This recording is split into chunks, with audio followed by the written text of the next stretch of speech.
Hey everyone, it's Terry here, and in this shortish video, I want to do an update on my ETFs and as they stand at the moment in my ISA. So I thought, yeah, this is a good idea. Every weekend, uh, I'll give a quick update on the ETFs, and I shall probably do a separate video on my other stocks and shares.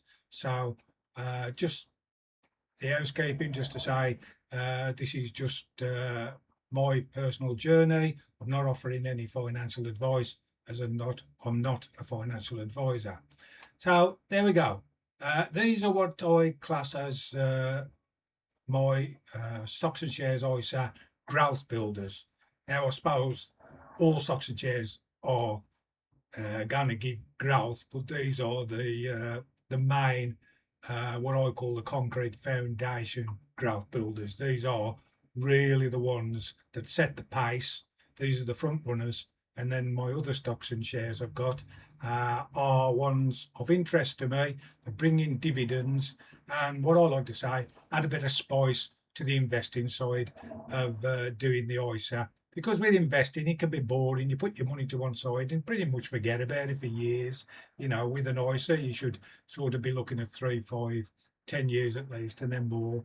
So people say, oh yeah, put your money in and then forget about it. But I find that I find that really boring, and I like to watch my ISA pretty much daily, see how things are developing, hopefully growing, what dividends are coming in, how my shares are growing because I reinvest my dividends. I put a regular amount of money in on a direct debit, £50 at the moment. I might add extra money if I've got a bit spare during the month. And I try to put, let's say, the greater amount into these three ETFs, but I also like to top up the other shares as well. Anyway, getting back to the subject at hand, these are my concrete main growth builders foundation 3 ETFs, and as you can see, I've got the E3Qs, the Vanguard FTSE FTSE all world account, and the Vanguard S&P 500. So basically, they are 3 ETFs, but I like to think of them as one main ETF in a way, because I try to keep them pretty much balanced and equal, and that cover everything. You could actually, you could have any one of these three and just build your ISA around any one of them, to be honest. But you certainly could put these three together and build an ISA with just these 3 ETFs, because they pretty much cover the American market, which is massive, obviously, financial markets, the S&P 500, so obviously the top 500 companies in America.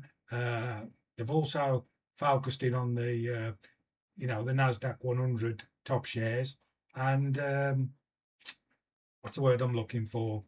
Tech growth. Also focused in on the tech side of things. So they pretty much cover everything. And I should have said, and I didn't say, worldwide coverage. So you've got global coverage as well. So you've got USA coverage, global coverage, tech coverage, Nasdaq, and the S&P 500, to mention just a few. So you've pretty much got your whole pie that you want to cover with those 3 ETFs. And as I say, I've got extra shares. I shall do another video on that. But those are my ones that give me pleasure because the companies I've known all my life. So looking at these, as I say, this is the present situation. I think my ISA fund is just over the 3,000 at the moment, and as you can see, there's a good 1,200 plus pounds, so well over a third invested in these 3 ETFs. And these, as I say, will be the main growth builders.